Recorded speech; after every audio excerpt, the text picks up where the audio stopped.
Good morning mga kaawo. Oh,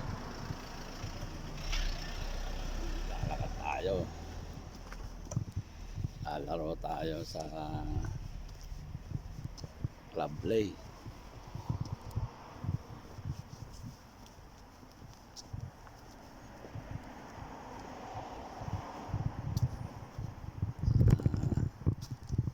Ano tayo? Ano?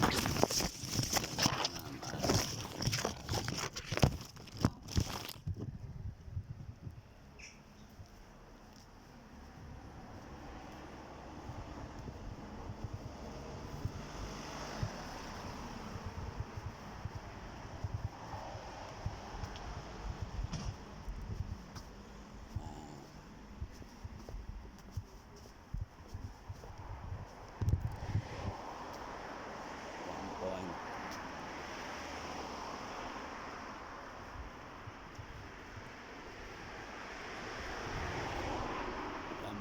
Kilometers.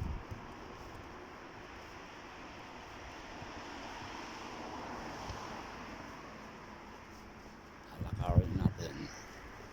Oo. Tayo sa talaga yung ano.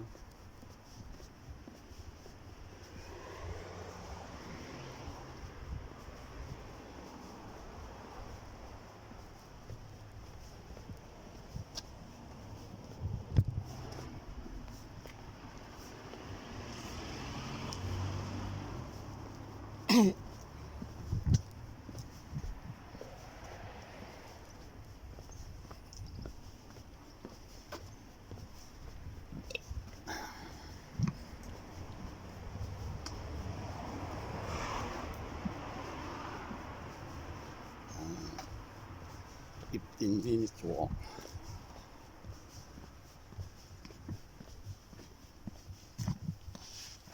Malamig pa rin. Malamig pa rin umaga. Meron yung mga naglalakad. Exercise.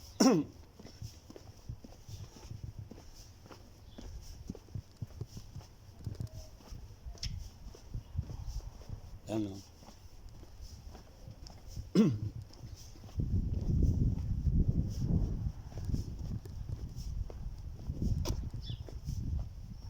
Ang buwan dito, London, pag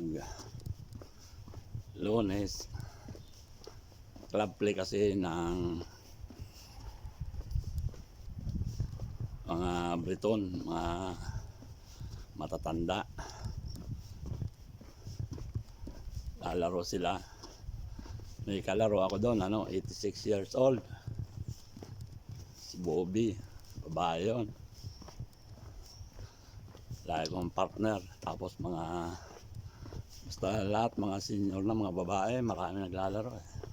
Halo-halo, lalaki, mga galing sila. Talaga mga tennis players. Lunes na umaga, tsaka Martes na umaga, club play yun. Walang halo-halo, may mga Pilipino rin, mga kasama ko. Alam, pag may mga pasok sila, walang. Minsan naglalaro kami, nag-i-schedule sila mga Miyerkules o Biyernes, Sabado. Alam, yung dalawa kong kalaro bakasyon dyan sa Pilipinas, si Sadik Pedex, saka si Jun, si FPG, bakasyon sila dyan. Isa sa Davao, saka isa sa Bohol. Bohol nga ba yun? Leyte.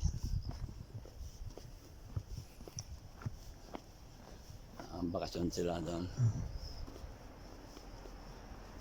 Pero marami pa rin mga kaya lang mga pasok sila. Hindi makapaglaro. Mga basic. Pero mayroon ngayon. Walang nagyaya sa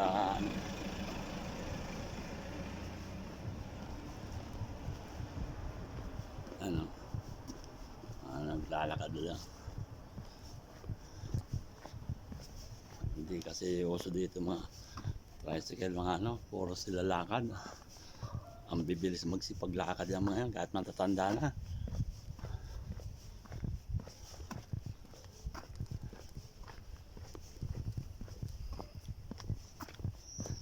Yung mga bahay dito, parking nila. Kami yan kasi may mga bahay tapos may parking na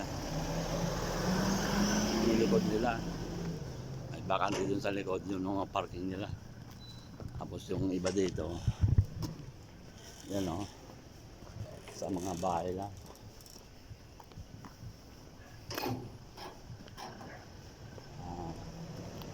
Pag yung unit nilang walang ano, walang parking sa likod, saan tinatamad ng ano, pasok sa loob. Dito lang sa labas pwede naman, kasi may mga designated parking dito eh. Pag yung ibang ano sa highway may mga bayad, tapos mga CCTV lang. Pag hindi ka magbayad doon, kahit ano, pag sisingilin ka 100 pounds, magkano yun? 7,000 yung penalty mo nun. Eh samantalang yung bayad sa parking minsan may 1 pound, may 3 pounds. Ayan o, tulad dyan o, mga Briton injured na, naglalakad pa sila. Itong kalsadang ito papunta tong hospital, ang diretso niya no, puntang hospital. Mga 1.5 kilometers din ang layo sa bahay namin yung hospital, pero nilalakad lang nila siya. Sanay sila sa lakaran lang, yung dadalang sakyan. Kami oh, ang bahay talaga dito, mga alam mo, mga ano, bago pa, pero mga 100 years na yan. Ayan. Mamahal din. Kasi iba yung ano dito, patakaran eh. Bawa yung bahay mong yan, sa'yo yan, pero sa gobyerno rin yan. Bawa mag-retired ka na,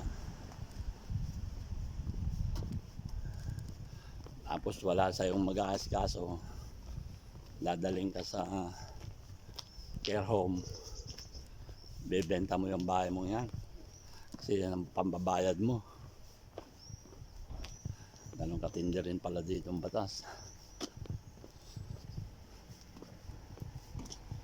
Yung ano lang,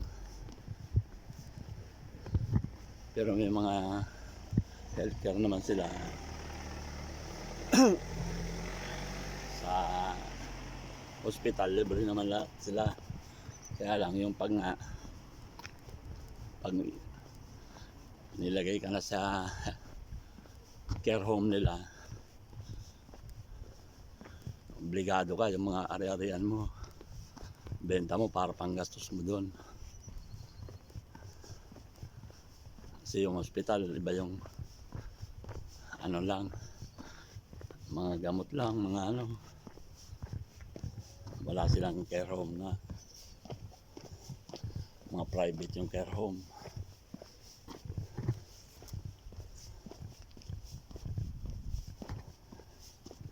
Hirap din dito ang katayuan nila. Kaya lang yun, ang ganda lang sa kanila, libre lahat, kalsada, expressway, Kahit saan ka duman, wala kang bayad eh. Yun nga lang pag ano, pag pupunta yung sasakyan mo sa London, kailangan nakaregistered ka sa ano ng London. Kasi pag pumasok ka dun sa mga ibang mga street doon, may bayad sila. Kasi yun nga, nililimit nila yung sasakyan sa London, sa loob. Kaya pag dumaan ka doon, pag pumasok ka doon, parang may ano sila. Pero wala naman toll gate, mga camera lang. Pag hindi ka magbayad doon sa mga ano nila yan, malaki yung multa mo. Halimbawa, pumasok ka sa London, may ano yun eh, may mga C daw na ano eh, ang kalye. Kailangan may babayaran kang ano eh, parang road tax. Kasi ang gusto nila, kaunti lang sasakyan ang pumasok ng London, limit lang yung mga nakaregistered lang o nakabayad na ng ano, parang pwede kang ano.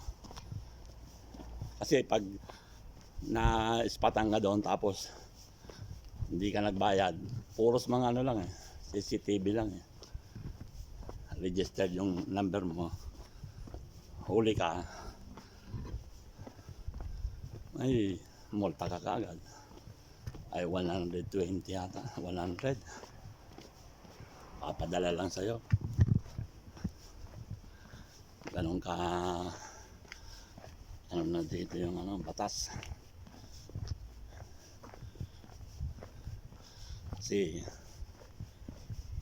nililimit din nila, parang sa ating color coding. Pero yung expressway nila, ang tawagin dito mga A12, A21, mahabang expressway yun. Tapos yung mga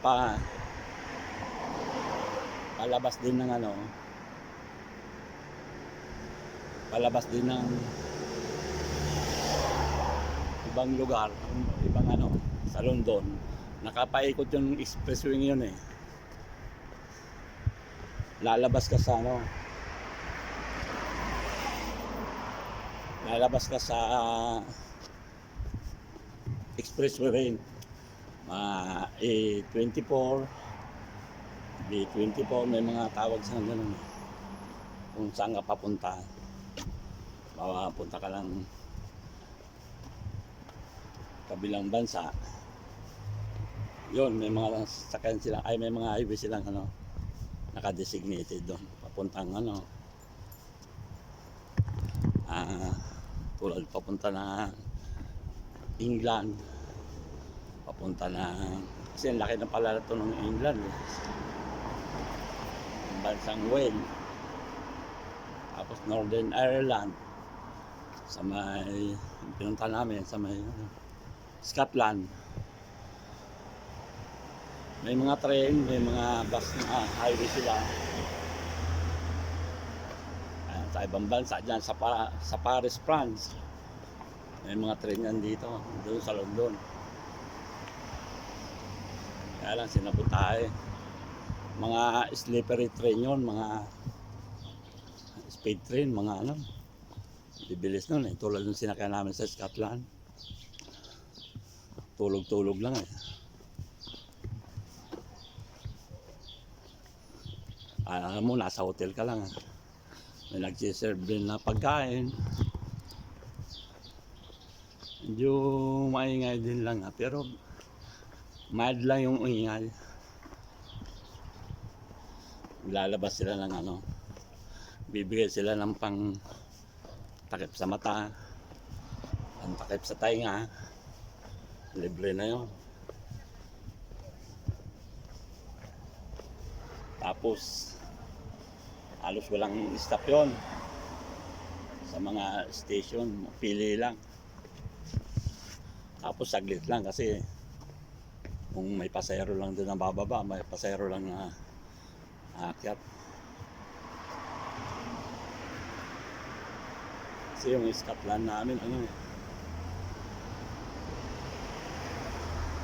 5, halos 6 hours, 7. Ating kami doon. Sa mga alas 9, ating kami doon, mga alas 3. Ayun ba yan?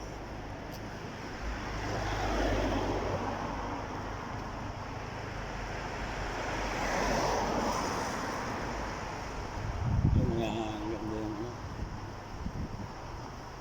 ganda yung Scotland, ang daming talagang turista doon. Tourist. Yung London, the best talaga, pero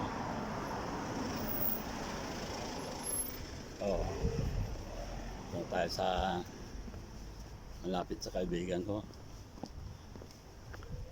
si Fernando. Kaya lang nasa ano sila, sa Pilipinas. Bagas kung silang mag-asawa at yung isang anak nilang lalaki na iwan dito. Aaral pa kasi, hindi sumama.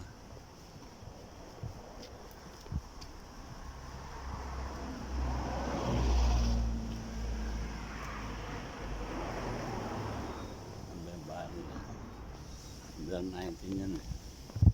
Pero malapit-lapit na tayo sa tennis court.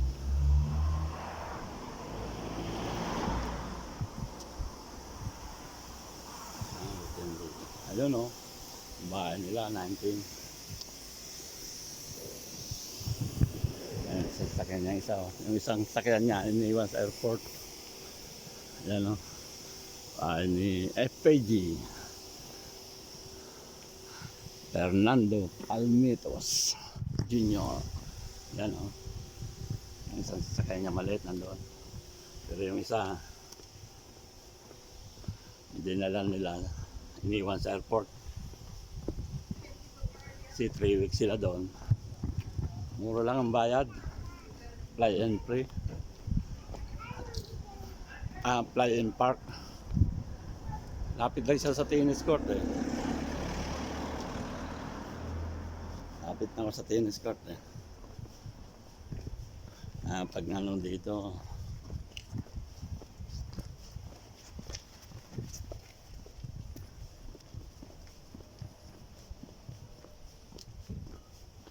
ano eh. Good morning. Hello. Hello. What is it? Nakakot si paring Beton. Aayos na ang bahay niya.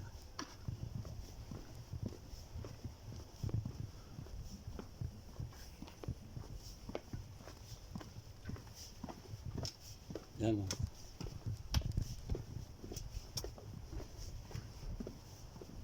Kasi bukas nung ano, karamihan dating ng mga player alas 9. Ano, yung mga pagbibenta nila ng bahay. Ayan, sold. Binenta nila yan. Ano nila, let it. Ang sign nila. Tapos, saan? Lagyan nila sold pag nabili na. Ganun lang ano dito pag magbenta ka. Lagyan mo lang ng sticker parang yung ano, yung kumpanya dito ng ano, mga bahay. Sila naglalagay niya. Doon mo yan, no? Yan, no? William H. Brown for sale. Sa doon. For sale yun. Pero matagal na yung mga ano. Ayan. Ano kami. Lapit na ko. Ito na yung ano namin. Ano. Ayan o. Ito na yung Westbury Road. Ito na yung ano namin. Malapit na kami. Ito yung street ng ano namin eh. Tennis court. Mga karo. Haba ng lakad. Pero okay lang, malamig eh. At naka-jacket nga ako. Pero pinagpawisan din kaunti. Kasi bagong ligo ko. Ano lang, buhay dito. Lakad. Ang mga tambal. Makikita nga lang. Lakad ng buhay. Ano man.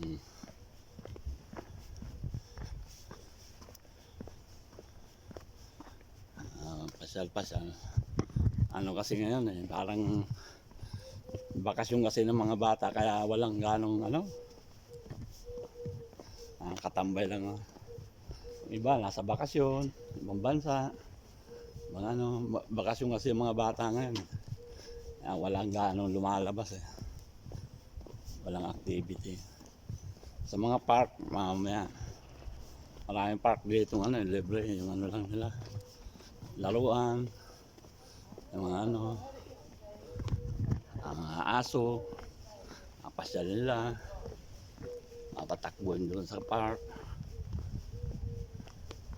Yung tennis court na to may member dito eh. Magmi-member ka ng 110 nata pounds per year. Pero matagal na itong ito. 1800 pa yung court na to. Talaga yung tennis court dito sa London, England. Sikat na sikat. Ito na. Ito na yung aming tennis court. St. John URC Sports Club. Yan o. Pas na. May mga tao na dyan. Ito.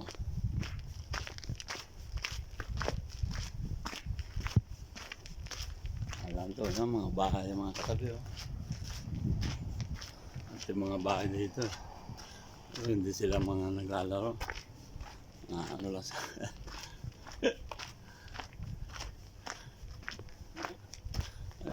Parang mayroon din dito naglalaro. Mga taga dito lang. Yan o. Oh. Yan na yung namin o.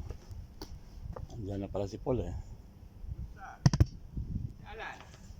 Wala pa eh. Hindi ko na lakad lang ko eh.